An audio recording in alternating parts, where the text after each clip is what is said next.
नमस्कार विद्यार्थी मित्र हो.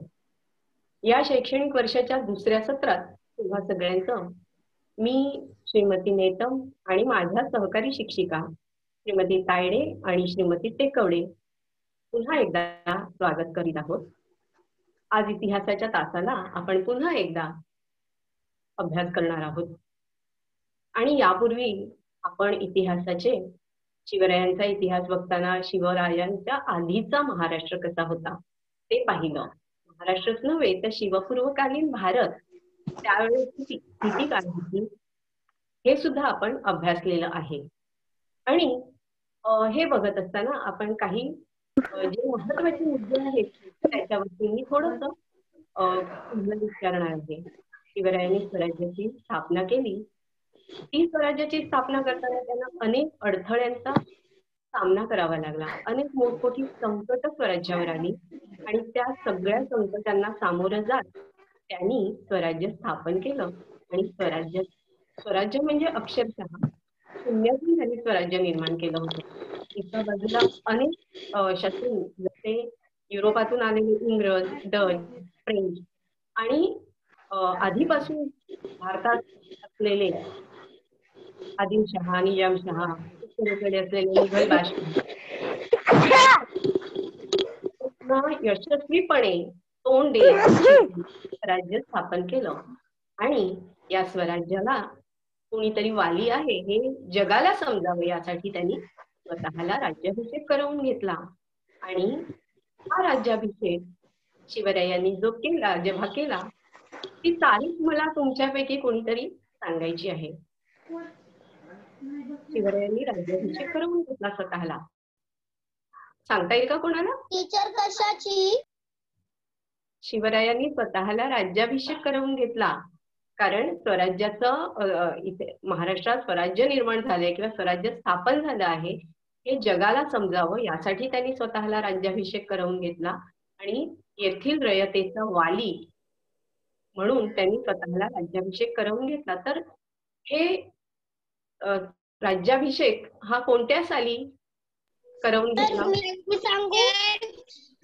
सांगू टीचर. 3 वर्षाच्या परिश्रमातून मला फक्त साल सांगायचे आहे. टीचर मी सांगू 6 जून 1674. 6 जून 1674 या दिवशी शिवरायांनी स्वतःला राज्याभिषेक करवून घेतला.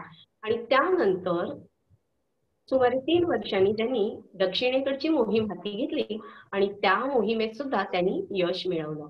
दक्षिणेकडची मोहीम म्हणजे दक्षिण भारतातील आजची जी राज्य आहेत त्यामधील जो भाग स्वराज्यात आला तर त्या ठिकाणी त्यांनी जो दिग्विजय मिळवला दक्षिणेकडच्या मोहिमेत ती मोहीम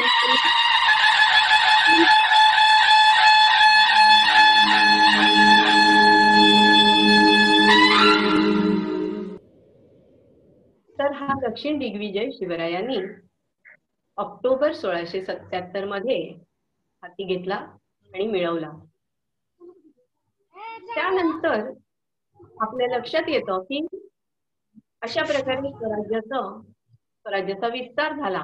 हा स्वराज्याचा विस्तार कुठपर्यंत होता तर आजच्या महाराष्ट्रातील आपण बघितलं तर नाशिक, पुणे, सातारा, सांगली, कोल्हापूर आणि कोकणात असलेले रायगड, रत्नागिरी, सिंधुदुर्ग, ठाणे हे सगळे जिल्हे हा सगळा स्वराज्यातला भाग. तर आजच्या भारतातील जी दक्षिणेकडची राज्य आहेत कर्नाटक, आंध्र प्रदेश, तामिळनाडू हा प्रदेश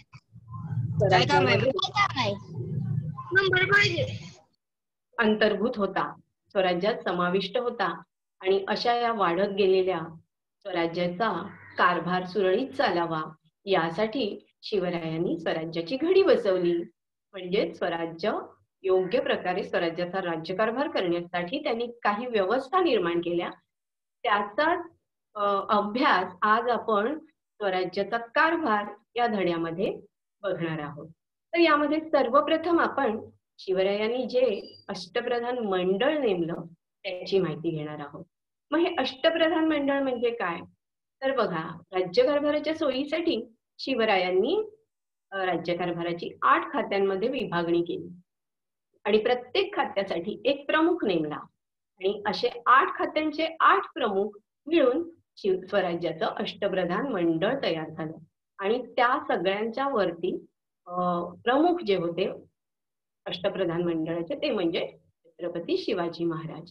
तर या ठिकाणी ह्या प्रत्येक मंत्र्याला शिवरायांनी खातं वाटून दिलं होतं आणि त्या खात्याचा कारभार ते मंत्री त्यांच्या हाताखालील वेगवेगळ्या मंत्र्यांच्या सहाय्याने करत होते आणि अतिशय सुंदर असं प्रशासन त्या काळामध्ये म्हणजे 17व्या शतकातला हा काळ आपण बघतो आहे शिवाजी राजांचा. तर अतिशय व्यवस्थित आणि सुंदर असं प्रशासन ह्या अष्टप्रधान मंडळाच्या माध्यमातून शिवाजीराजांनी केलेलं आपल्याला दिसून येतं. तर आता या ठिकाणी आपण ह्या प्रत्येक खात्याचं मंत्री आणि त्याचं कार्य याची माहिती क्रमाक्रमाने घेणार आहोत आणि त्याची विस्तृत माहिती तुमच्या आपल्या पुस्तकात तक्ता दिलेला आहे. त्याच्यामध्ये फक्त नाव, मंत्र्यांचं नाव आहे, पद आहे आणि त्याचं कार्य हे अगदी थोडक्यात दिलेलं आहे, पण आपण त्यांचं जरा विस्ताराने इथे बघणार आहोत. प्रत्येक अष्टप्रधान मंडळातील प्रत्येक खातं आणि आणि त्यांचं महत्वाचं असं कार्य या सगळ्या आपण विस्तृतपणे या ठिकाणी विचार करणार आहोत. तर सर्वात प्रथम आपण बघणार आहोत की अष्टप्रधान मंडळातील मुख्य प्रथम पद ज्याला प्रधान किंवा पंतप्रधान ते होते मोरू त्र्यंबक पिंगळे आणि शिवाजी महाराजांच्या अष्टप्रधान मंत्रिमंडळातील सगळ्यात प्रथम क्रमांकाचे आणि सर्वोच्च मंत्री म्हणून त्यांचा मान होता आणि शिवाजी महाराजांच्या नंतर स्वराज्यावर यांचा अधिकार चालत असे. चालवणे आणि जिंकून घेतलेल्या प्रदेशाची व्यवस्था राज्याच्या सर्व राज्यकारभारावर यांना देखरेख ठेवावी लागत असे. शिवाय ज्या वेळेस महाराज कुठल्या मोहिमेवर जात असत म्हणजे ते गैरहजेरीत महाराजांच्या गैरहजेरीत राजाचा शिवाजी महाराजांचा प्रतिनिधी या नात्याने राज्यकारभार हा मोरो त्र्यंबक पिंगळे पंतप्रधान या नात्याने सांभाळत असत आणि यावरून आपल्याला या पदाचं महत्व लक्षात येतं. बरं, आपण बघितलं की आधीच्या पाठांमधून पण आपल्या लक्षात आलं की शिवरायांनी जे सरदार होते त्यांचे किंवा जे मंत्री होते त्यांना कधीही वतन, जहागिरी किंवा बक्षीस किंवा इनाम असं काही न देता त्यांना रोख पगार देत असत आणि ते भरपूर पगार देत असत. तर अशा या पंतप्रधानाला वार्षिक 15,000 होन इतका पगार मिळत असे. आता होन हे त्या काळातलं चलन होतं. हे आपल्याला माहिती की शिवरायांनी राज्याभिषेकाच्या प्रसंगी होन आणि शिवराई ही 2 नाणी काढून घेतली होती. त्यापैकी होन हे सुवर्णाचं म्हणजे सोन्याचं नाणं होतं आणि शिवराई हे तांब्याचं नाणं होतं. त्यानंतर आपण दुसरे मंत्री बघूया, ते म्हणजे त्यांचं पद होतं अमात्य आणि त्यांचं नाव होतं रामचंद्र निळकंठ मुजुमदार. मंत्रिमंडळातील हे देखील महत्वाचे मंत्री होते. राज्यातील सर्व महाल परगणे जे काही होते त्यांचा सर्व जमा खर्च आणि त्या परगण्यातील महालातील अधिकाऱ्यांकडून तो जमा खर्च लिहून घेऊन तो तपासून बरोबर आहे की नाही हे पाहण्याचं त्यांचं काम होतं. शिवाय तो तपासल्यानंतर पुनश्च तो लिहून पुन्हा तपासून महाराजांसमोर तो जमा खर्च सादर करणं हेही त्यांचं काम होतं आणि या अमात्यांना वार्षिक 12,000 होऊन इतका पगार होता. तर त्यानंतर आपण तिसरे मंत्री म्हणजे सचिव. सचिव पंत सचिव असं म्हटलं जायचं त्यांना आणि त्यांचं नाव होतं अण्णाजी दत्तो. त्यांचं काम होतं सरकारी आज्ञापत्र तयार करणे आणि हे सुद्धा एक महत्वाचे मंत्री होते. सर्व स्वराज्यातून जे काही पत्रव्यवहार होत असत म्हणजे बाहेरच्या राष्ट्रांमध्ये किंवा राज्यांमध्ये जाणारा आणि येणारा तिथून येणारा पत्रव्यवहार या सगळ्यावर लक्ष ठेवणं हे त्यांचं काम होतं. शिवाय शिवाजी महाराजांकडून निरनिराळ्या सुभेदारांना आणि जे अधिकारी नेमलेले होते त्यांना वेळोवेळी आज्ञापत्र पाठवणं हे सुद्धा त्यांचं काम होतं. आणि हा प्रत्येक आज्ञापत्र किंवा खलिता पाठवण्यापूर्वी त्याच्यातील त्याच्यावरती पूर्णपणे लक्ष ठेवणं हे अण्णाजी दत्त सचिव या नात्याने करत असत. शिवाय स्वराज्याचं संपूर्ण दफ्तर सांभाळण्याचं कामही त्यांच्याकडेच होतं आणि जमीन महसुलाच्या व्यवहारावर सुद्धा त्यांना लक्ष ठेवावं लागत असे. अशा या पंत सचिवांना वार्षिक 10,000 होऊन इतका पगार होता. त्याच्यानंतर चौथे मंत्री म्हणजे त्यांचं पद हे मंत्रीच होतं. मंत्री म्हणूनच त्या पदाला ओळखलं जात होतं. त्यांचं नाव होतं दत्ताजी त्र्यंबक वाकनीस. यांच्याकडे सुद्धा पत्रव्यवहार सांभाळण्याचं काम होतं, पण त्यांच्याकडे खाजगी कारभाराकडे लक्ष ठेवण्याचं सुद्धा काम होतं. म्हणजे शिवाजी महाराजांचे आपण आजकाल बघतो की पर्सनल असिस्टंट आपण म्हणतो बघा, त्या पद्धतीचं खाजगी कारभाराचं लक्ष ठेवण्याचं काम हे दत्ताजी त्र्यंबक वाकनीस हे करत असत. त्यामध्ये महाराजांची रोजनिशी ठेवणं, शिवाय त्यांच्या भोजन व्यवस्थेकडे लक्ष ठेवणं आणि शिवरायांचं वैयक्तिक संरक्षण करणं किंवा त्याच्याकडे लक्ष पुरवणं आणि त्याचबरोबर खाजगी कौटुंबिक आमंत्रणं करण्याची कामं सुद्धा त्यांना करावी लागत. आणि या दत्ताजी त्र्यंबक वाकनीस जे मंत्री होते अष्टप्रधान मंडळामध्ये, त्यांना वार्षिक 10,000 होऊन इतका पगार मिळत असे. त्याच्यानंतर पाचवे मंत्री म्हणजे सेनापती हंबीरराव मोहिते. शिवाजी महाराजांच्या सैन्याचा जर आपण विचार केला आणि पुढच्या भागात आपण बघणार आहोत की शिवरायांची लष्करी व्यवस्था कशी होती, तर त्यामध्ये शिवरायांच्या सैन्याचे घोडदळ आणि पायदळ हे दोन प्रमुख विभाग होते आणि या दोन्ही विभागांचा प्रमुख म्हणजे सेनापती. तर घोडदळ वगळून फक्त पायदळासाठी सुद्धा एक स्वतंत्र सेनाप्रमुख होता, मात्र त्याचा समावेश शिवरायांच्या मंत्रिमंडळात नव्हता आणि स्वराज्याच्या सर्व सैन्यावर सेनापती हंबीरराव मोहिते यांची हुकूमत चालत असे. आणि या हंबीरराव मोहिते यांना सैन्याची व्यवस्था ठेवणे आणि राज्यरक्षण करणे हे अत्यंत महत्वाचं काम ते करत असत आणि यासाठी त्यांना वार्षिक 10,000 होऊन इतका पगार मिळत असे. त्यानंतर सहावे मंत्री अष्टप्रधान मंडळातले ते म्हणजे हे पद आहे. त्यांचं नाव होतं रामचंद्र त्र्यंबक रबीर. यांचं काम होतं परराज्यांशी संबंध ठेवणे. म्हणजे एका अर्थाने आज आपण म्हणतो ना परराष्ट्र मंत्री, तसे हे रामचंद्र त्र्यंबक रबीर हे स्वराज्याचे परराष्ट्र मंत्रीच होते. आणि परराष्ट्रांना म्हणजे त्यावेळेस जी काही छोटी छोटी राज्य अगदी परदेशातील राष्ट्रांशी सुद्धा त्यावेळेस आपला संबंध आलेला होता किंवा व्यापार चालत होता. तर अशा वेळेस परराष्ट्रांना खलिते पाठवणे आणि परराष्ट्रांकडून आलेले खलिते घेणे आणि परराष्ट्रांच्या संदर्भात जी माहिती येत असेल ती नियमितपणे शिवाजी महाराजांना माहिती पोहोचवणे, त्यांना ती माहिती देणे आणि सल्ला देणे, राज्यकारभाराच्या बाबतीत सल्ला देणे ही कामं आणि शिवाय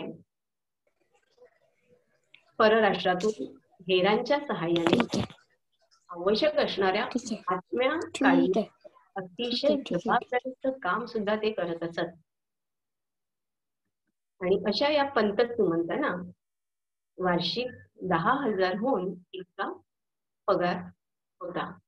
त्यानंतर सातवे मंत्री जे आहेत ते म्हणजे न्यायाधीश. त्या काळच्या अरबी आणि फारसी या भाषांचा प्रभाव किंवा शिवरायांनी राज्य व्यवहार कोश तयार करून घेतलेला आहे हे आपण पाहिलेलं आहे. तर न्यायाधीशाला काझी उल उझ्झत असं म्हटलं जाईल. आणि स्वराज्याचे न्यायाधीश होते निराजीपंत रावजी. हे स्वराज्याचे सरन्यायाधीश होते. दिवाणी असो किंवा फौजदारी असो, अशा दोन्ही प्रकारच्या गुन्ह्यांबाबत खटले चालवणे, न्यायनिवाडा करणे आणि रयतेला योग्य तो न्याय देणे हे त्यांचं काम होतं. न्यायाधीश म्हणून रयतेला न्याय मिळवून देणे, कुठल्याही व्यक्तीवर अन्याय होणार नाही याची काळजी घेणं आणि त्या व्यक्तीला न्याय मिळवून देणं, न्याय देणं हे काम न्यायाधीश करत असत. आणि त्यांना त्यासाठी वार्षिक 10,000 इतका पगार मिळत असे. त्यानंतर अष्टप्रधान मंडळातील शेवटचे मंत्री म्हणजे पंडितराव. आता पंडितराव हे पद होतं आणि ते पद सांभाळणारे होते मोरेश्वर पंडित. हे धर्म खात्याचे प्रमुख होते, म्हणजे धार्मिक व्यवहार पाहण्याचं काम त्यांचं होतं. त्यामुळे त्यांचं जे खातं होतं ते होतं धर्म खातं किंवा धार्मिक व्यवहार खातं. त्यामध्ये त्यांना कोणतं काम करावं लागत असे तर दान धर्म करणे, इतर पंडित विद्वान ब्राह्मणांचा सन्मान करणे, आवश्यक त्यावेळेस यज्ञ करणे आणि नियमित चालणाऱ्या धार्मिक कार्यांबाबत सल्ला देणे. शिवाय शास्त्रार्थ, त्या काळात शास्त्राला फार महत्व होतं. असा शास्त्राचा अर्थ सांगणं, शास्त्रार्थ पाहणं ही त्यांची कामं असत. आणि त्यांना वार्षिक 10,000 इतका पगार मिळत असे. वार्षिक म्हणजे हे जे त्यांना मिळणारं वेतन हे वर्षाला मिळणारं वेतन या ठिकाणी दाखवलेलं आहे. आता ह्या अष्टप्रधान मंडळाची आपण एक एक करून विस्तृत अशी माहिती बघितली आणि या अष्टप्रधान मंडळाचं महत्व इतिहासकारांनी अगदी 4 ओळीत सांगितलेलं आहे. प्रधान अमात्य सचिव मंत्री, सुमंत न्यायाधीश धर्मशास्त्री, सेनापती त्यात असे सुजाणा, अष्टप्रधान शिवमुख्य राणा. अष्टप्रधानी शिवमुख्य राणा याचा अर्थ काय तर 8ही मंत्री ह्या 4 ओळीमध्ये त्यांनी सांगितलेली आहेत. आणि ह्या सगळ्यांच्या वर त्यांच्यावर ज्यांची जे हे ज्यांना जबाबदार होते ते शिवाजीराजे हे त्यांचे मुख्य राणा म्हणजे राजा. असं 4 ओळीत खूप सुंदर असं इतिहासकारांनी केलेलं वर्णन आणि त्यातून आपल्याला अष्टप्रधान मंडळातील मंत्र्यांचं महत्व लक्षात येतं. तर या प्रत्येक त्यातील मंत्र्यांची शिवरायांनी निवड किंवा नेमणूक करताना त्यांचे गुण आणि कर्तृत्व बघूनच त्यांची निवड केलेली आपल्याला दिसून येते. आणि त्यासाठी त्यांनी मी मघाशी सांगितल्याप्रमाणे कुणालाही वतन, चहागिरी किंवा इनाम, जमीन बक्षीस देणं असं न करता सर्व मंत्र्यांना भरपूर वेतन ते देत असत. तर अशा प्रकारे अष्टप्रधान मंडळाच्या माध्यमातून अतिशय सुरळीतपणे स्वराज्याची घडी शिवरायांनी बसवली होती आणि जी त्यांच्या नंतरही पुढच्या काळात सुरू होती. त्यानंतर आपण बघणार आहोत शिवरायांचा इथे हा जो तक्ता आहे तो आपल्या पुस्तकात सुद्धा दिलेला आहे. तर तो तुम्ही लिहून त्याचा फोटो काढला शिवाय हे लक्षात ठेवायचं आहे. आणि याच्यावर जर तुम्हाला प्रश्न तयार करता आले, कारण प्रश्नांची उत्तरं देणं सोपं असतं पण स्वतः प्रश्न तयार करता पण आले पाहिजे. म्हणून यासाठी तुम्ही ह्या संपूर्ण अष्टप्रधान मंडळ हा जो तक्ता आपल्या पुस्तकात आहे त्याच्यावरती काही प्रश्न तयार केले तर आणखी छान तुमच्या लक्षात राहील. कारण ही नावं आणि त्यांची पदं आणि त्यांचं काम लक्षात ठेवणं तसं थोडंसं कठीण आहे. पण जर तुम्ही स्वतः त्याच्यावरती जास्तीत जास्त अभ्यास करून केला तर ते लक्षात राहणं सोपं आहे. आणि यानंतर आपण बघणार आहोत ते म्हणजे कारभारात शेतीचं काय महत्व शिवरायांनी जाणलं होतं आणि त्यावरून त्यांचं शेतीविषयीचं धोरण काय होतं ते आपल्याला आपण पाहणार आहोत. तर शिवरायांनी शेतीचं महत्व जाणलं होतं आणि त्यासाठी त्यांनी शेतकऱ्यांच्या हिताची किंवा कल्याणाची अनेक धोरणं आखली. बघा या ठिकाणी आपल्याला दिसते की त्यासाठी त्यांनी आपले अतिशय हुशार किंवा कर्तबगार आणि अनुभवी असे अण्णाजी दत्तो जे आपण या अष्टप्रधान मंडळामध्ये अमात्य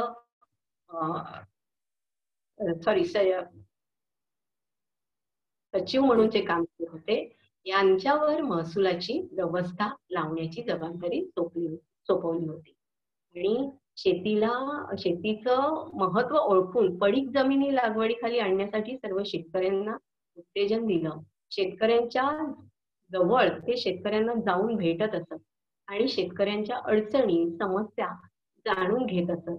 आणि शिवाय महसूल गोळा करणाऱ्या अधिकाऱ्यांना त्यांची ताकीद होती की कुठल्याही शेतकऱ्यांकडून नेमून दिलेल्या रकमेपेक्षा अधिक महसूल किंवा अधिक रक्कम गोळा करू नये. आणि काही वेळा काय होत असे की अवर्षण किंवा अतिवृष्टी म्हणजे खूप पाऊस पडणे आणि ज्याच्यामुळे पूर येऊन शेतीचं नुकसान व्हायचं, हातचं पीक जायचं शेतकऱ्यांच्या. तसंच काही वेळा अवर्षणामुळे म्हणजे अजिबात पाऊस न पडल्यामुळे सुद्धा काय व्हायचं की शेतकऱ्यांचं नुकसान व्हायचं, शेतातलं पीक सगळं जायचं. अशा वेळेस शिवरायांनी आपल्या अधिकाऱ्यांना ताकीद दिली होती की शेतकऱ्यांकडून महसूल गोळा करताना त्यामध्ये त्यांना सूट देण्यात यावी. कारण शेतकऱ्याच्या शेतीतच जर काही पिकलं नाही तर तो शेतकरा आणि इतर कर कसं भरणार, तर त्यामध्ये सूट देण्यात यावी. आणि शिवाय त्याचबरोबर काही वेळानं कारण तो काळ संघर्षाचा होता, बऱ्याच वेळा परचक्र यायचं म्हणजे स्वराज्यावर दुसऱ्या शत्रूंचं सैन्य हल्ला करत असे आणि अशा वेळेस गावाच्या गावं उद्ध्वस्त होत असत आणि त्यामुळे सुद्धा गावकऱ्यांचं खूप नुकसान व्हायचं. मग त्यावेळेस अशा या शत्रूच्या सैन्यामुळे उद्ध्वस्त झाला असेल प्रदेश, तेव्हा सुद्धा गावकऱ्यांना मदत देण्यात यावी आणि करांमध्ये सूट देण्यात यावी. तसंच शेतकऱ्यांना बैलजोड्या, नांगर, पेरणीसाठी चांगलं बियाणं पुरवावं अशी त्यांची आपल्या अधिकाऱ्यांना फक्त ताकीद आणि आज्ञाच होती.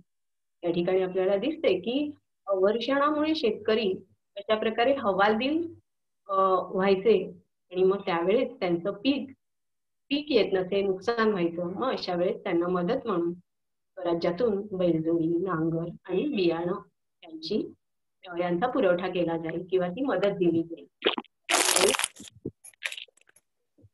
नंतर आपण बघणार आहोत की शेतीविषयीचं धोरण बघत असतानाच स्वराज्याच्या काळामध्ये शेती, जसा आज आपल्या देशाचा शेती हाच मुख्य व्यवसाय आणि तेव्हा तर आपण जर बघितलं तर शेती हा खेड्यातील अर्थकारणाचा कणा म्हणजे ज्याच्यावर गावातील अर्थव्यवस्था उभी होती असा हा व्यवसाय शेती व्यवसाय.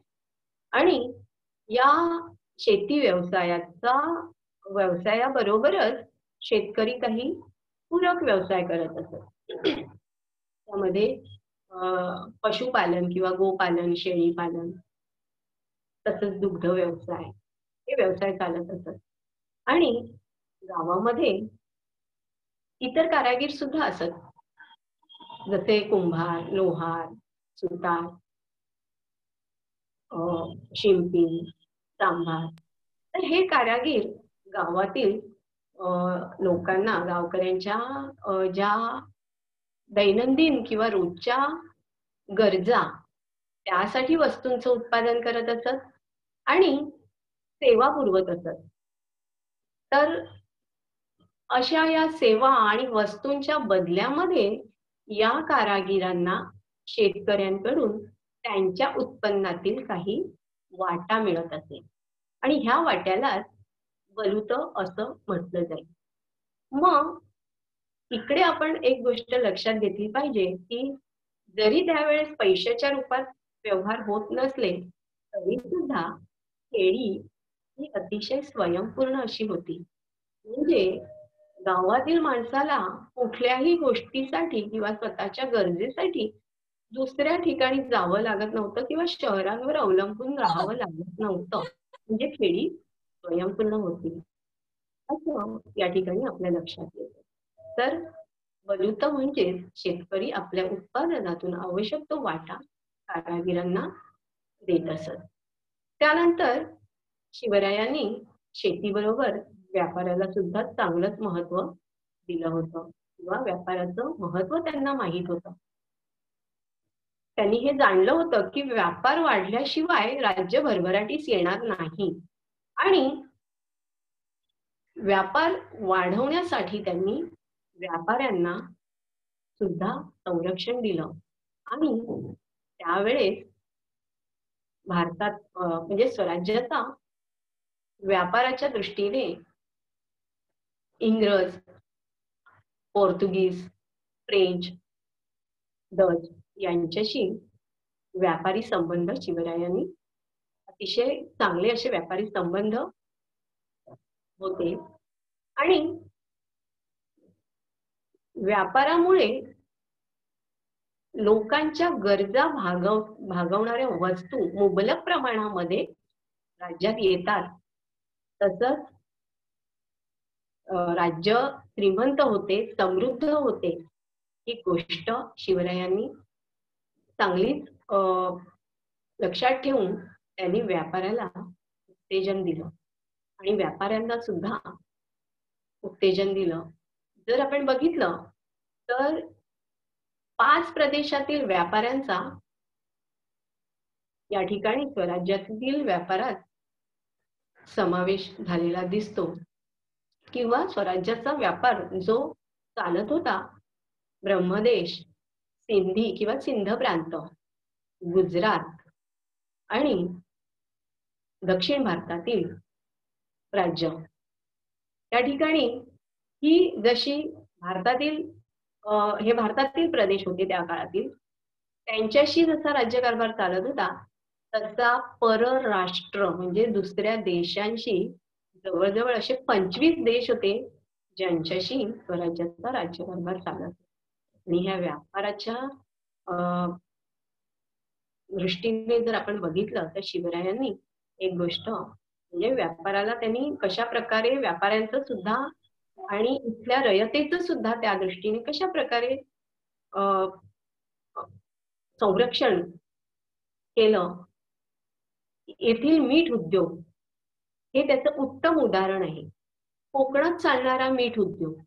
मग आता या मीठ उद्योगाला शिवरायांनी संरक्षण देण्याच्या दृष्टीने काय केलं होतं तर त्यावेळेस गोव्यामध्ये राज्य करणारे जे पोर्तुगीज होते हे पोर्तुगीजांच्या राज्यातलं मीठ स्वराज्यात येत होतं. त्याची आयात होत होती स्वराज्यात. पण ते जास्त किमतीने इथल्या स्वराज्यातील लोकांना घ्यावं लागत होतं. मग अशा वेळेस काय होत होतं की त्याचा प्रतिकूल परिणाम स्वराज्यातील व्यापारावर, मिठाच्या उद्योगावर आणि एकूणच लोकांवर सुद्धा होत होता कारण लोकांना महाग मीठ घ्यावं लागत होतं. मग त्यावेळेस शिवरायांनी एक अतिशय असा निर्णय घेतला की त्यांनी पोर्तुगीजांच्या राज्यातून येणारं जे मीठ होतं आयात करावं लागणारं मीठ होतं त्याच्यावर जकात बसवली म्हणजे त्याच्यावर कर बसवला.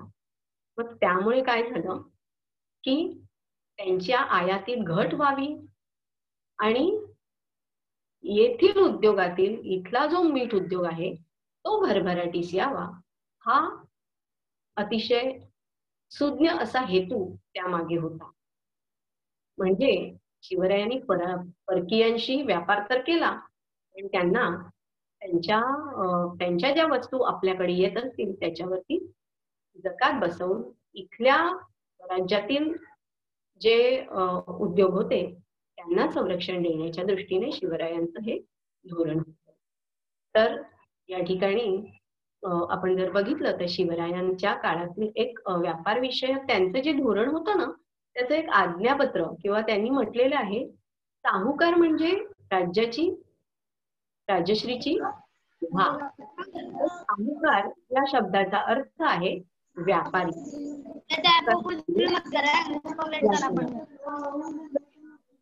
या व्यापाऱ्यांना त्यांनी अतिशय स्वराज्यातला व्यापार वाढवणं आणि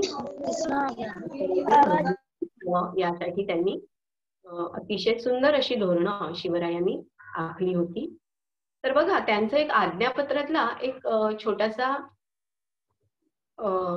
मजकूर या ठिकाणी आपल्याला दिसतोय की साहूकार, साहूकार म्हणजेच व्यापारी. या ठिकाणी साहूकार या शब्दाचा अर्थ सावकार असा न घेता आपण व्यापारी असा घेतो. म्हणजे आणि हा साहूकार म्हणजे राज्याची आणि राजश्रीची. साहूकाराकरिता राज्य आबादान होते, म्हणजेच भरभराटीला येतं, श्रीमंत होते. न मिले ते वस्तू ज्या राज्यात येते. याचा अर्थ काय की राज्यात ज्या वस्तू मिळत नाहीत त्या वस्तू व्यापारामुळे दुसऱ्या राज्यातून आपल्या राज्यात येत असतात. तर व्यापाऱ्यांमुळे या वस्तू आपल्याला उपलब्ध होतात. राज्य श्रीमंत होते आणि पडिले संकट प्रसंगी पाहिजे ते कर्जवाम मिळते. म्हणजे काही वेळा जेव्हा युद्ध प्रसंगी युद्धाचे प्रसंग खूपच असत त्यावेळेस, म्हणजे ती संकटच असायची. आणि अशा वेळेस जर कर्ज हवं असेल लोकांना, सर्वसामान्यांना, तर ते कर्ज देण्याच्या दृष्टीने सुद्धा साहूकाराचं म्हणजे व्यापाऱ्याचं महत्व शिवरायांनी इथे सांगितलेलं आहे. आणि जेणेकरून आले संकट परिहार होते. अशा प्रकारे साहूकारांची संरक्षणामध्ये बहुत फायदा आहे की त्या काळातील पत्रव्यवहाराची ही भाषा आहे.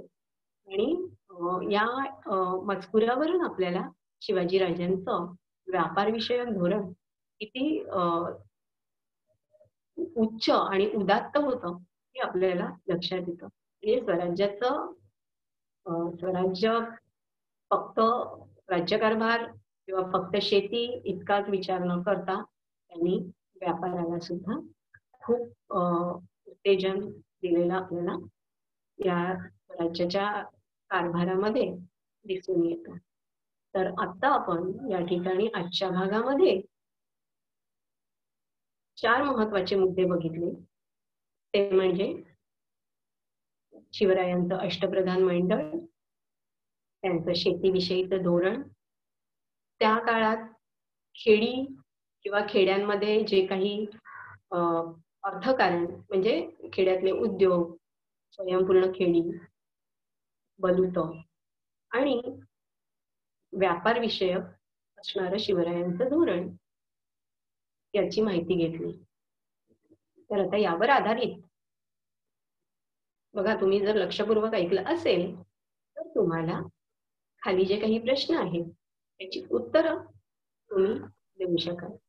आणि अतिशय सोपे असे प्रश्न आहेत ते, पण एका वेळेस एकाने उत्तर दिलं तर सगळ्यांना ते उत्तर समजेल आणि प्रत्येकाच्या मनात जे उत्तर असेल ते बरोबर आहे की नाही हे सुद्धा समजेल. मग आपण आता प्रश्नांची उत्तरं घेऊया. पहिला प्रश्न आहे, शिवरायांनी राज्यकारभाराची किती खात्यांमध्ये विभागणी केली? टीचर गौरव, हा बोल. शिवरायांनी राज्यकारभाराची 8 खात्यामध्ये विभागणी केली. शाबास. आता दुसऱ्या प्रश्नाचं उत्तर गौरव तू नको देऊ, ना दुसऱ्या कोणाला तरी चान्स देऊया आपण, चालेल? मला माहिती आहे तुला त्याचंही उत्तर येत असणार. जमीन महसुलाची व्यवस्था लावण्याची जबाबदारी शिवरायांनी कोणावर सोपवली होती? मॅडम मी सांगू संस्कृती. हा बोल. अण्णाजी दत्त. जमीन महसुलाची व्यवस्था लावण्याची जबाबदारी शिवरायांनी अण्णाजी दत्त यांवर सोपवली. अगदी बरोबर, शाबास. आता तिसरा प्रश्न. आता आणखी तिसरा विद्यार्थी बोलेल. बरं, बलुत म्हणजे काय? मी सांगू का टीचर? कोण? नाव सांग ना. ठीक आहे, सांग. हा सांग. शेतकऱ्यांचा जो काही वार्षिक उत्पन्न होईल तो कारागिरांना देत असे त्यांना बलुत असे म्हणत. गावातील कारागीर जी सेवा किंवा वस्तू शेतकऱ्यांना किंवा गावकऱ्यांना पुरवीत असत त्याच्या बदल्यात मोबदल्यात त्यांना शेतकऱ्यांकडून जो त्यांच्या उत्पन्नातील वाटा दिला जाईल किंवा वाटा मिळत असे त्याला बलुत असं म्हणतात. ठीक आहे, आता चौथा प्रश्न आहे. अगदी बरोबर, मी तुलाच बोलणार होते आता. ठीक आहे, साहूकार या शब्दाचा अर्थ काय आहे सांग विशाखा. टीचर, साहूकार या शब्दाचा अर्थ व्यापारी असा आहे. अगदी बरोबर, छान. सगळ्यांनी उत्तरही छान दिली आहेत आणि अगदी शहाण्या मुलांसारखं सगळं ऐकून घेतलं. त्याबद्दल सगळ्यांचे धन्यवाद.